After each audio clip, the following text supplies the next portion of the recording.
మాజీ ప్రధాని రాజీవ్ గాంధీ వర్ధంతి సందర్భంగా సిద్దిపేట జిల్లా అక్కన్నపేట కాంగ్రెస్ కార్యాలయంలో మంత్రి పొన్నం ప్రభాకర్ నివాళులర్పించారు. ఈ దేశానికి 21వ శతాబ్దంలోనే సాంకేతిక విప్లవాన్ని రాజీవ్ గాంధీ తీసుకొచ్చారని పొన్నం గుర్తు చేశారు.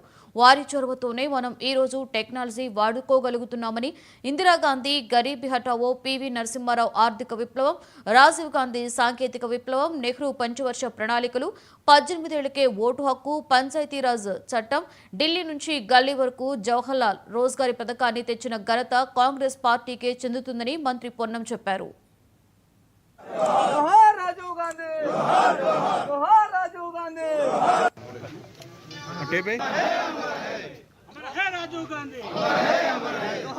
రాజీవ్ గాంధీ గారి వర్ధంతి సందర్భంగా ఈరోజు వారికి ఘనంగా నివాళులర్పిస్తా ఉన్నాం. హుస్నాబాద్ నియోజకవర్గం అక్కన్నపేట మండల కాంగ్రెస్ నాయకులతో కలిసి రాజీవ్ గాంధీ గారు ఈ దేశ ఒక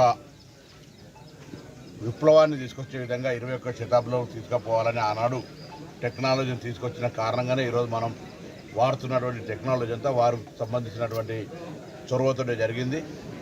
ఇందిరాగాంధీ గారు గరీబీ హఠావ్, పివి నరసింహారావు ఆర్థిక విప్లవం, రాజీవ్ గాంధీ గారు ఒక సాంకేతిక విప్లవం తీసుకొచ్చి ఈరోజు నెహ్రూ గారి పంచవర్ష ప్రణాళికల ద్వారా వ్యవసాయ విప్లవం తీసుకొచ్చి ఈరోజు భారతదేశంలో నిర్మించడానికి, భారతదేశ నిర్మాణానికి కారకులైన వీళ్ళందరూ కూడా ఈ సందర్భంలో మనం మననం చేసుకుంటూ రాజీవ్ గాంధీ గారి ఆత్మకు శాంతి చేకూరాలని, రాజీవ్ గాంధీ గారు చేసిన సేవల్ని ఈరోజు యువత ఏ విధంగా వాడుకుంటుందో మనం ప్రత్యక్షంగా గమనిస్తున్న సందర్భంగా వారు తెచ్చిన సాంకేతిక విప్లవం కావచ్చు, 18 సంవత్సరాల ఓటు హక్కు కావచ్చు, రాజ్యాంగంలో అనేకమైనటువంటి పంచాయతీరాజ్ యాక్టులు కావచ్చు, ఢిల్లీ నుంచి గల్లీకి నేరుగా జవహర్ రోజ్గార్ పథకాలను తీసుకొచ్చుకోవచ్చు. ఈ విధంగా రాజీవ్ గాంధీ గారు అనేక కార్యక్రమాలు చేశారు.